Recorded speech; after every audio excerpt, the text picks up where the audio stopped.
भारत की 7 प्राचीन और पवित्र नगरियों में से एक है मथुरा।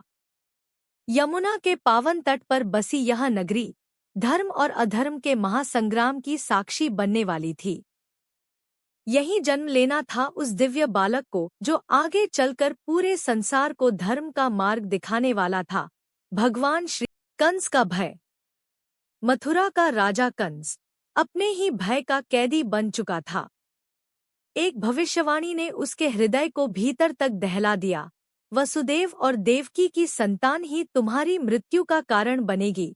डर के मारे कंस ने अपनी ही बहन और बहनोई को कारागार में बंद कर दिया और उनकी प्रत्येक संतान को निर्दयता से मृत्यु के घाट उतार दिया।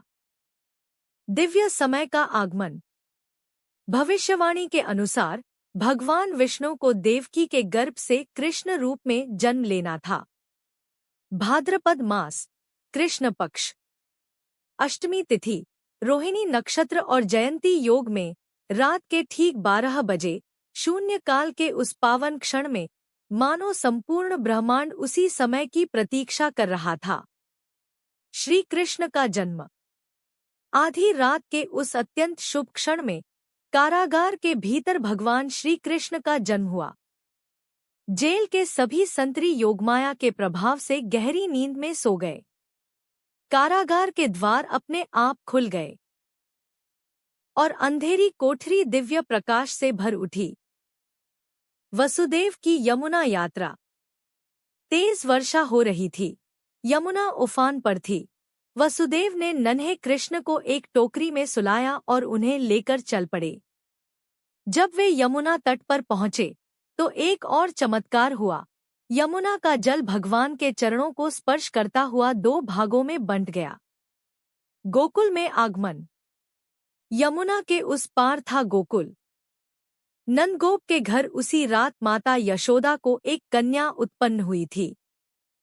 वसुदेव ने श्री कृष्ण को यशोदा के पास सुलाया और उस कन्या को लेकर मथुरा लौट आए। नंदयशोदा का आंगन।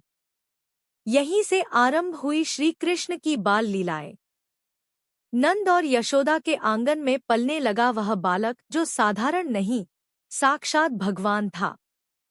गोकुल की गलियां, गायें, गोप और गोपियां सब उसके बाल रूप पर मोहित हो गए। बलराम का आगमन।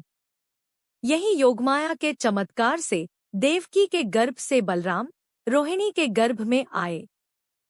इस प्रकार गोकुल बना भगवानों की बाल लीलाओं की पावन भूमि।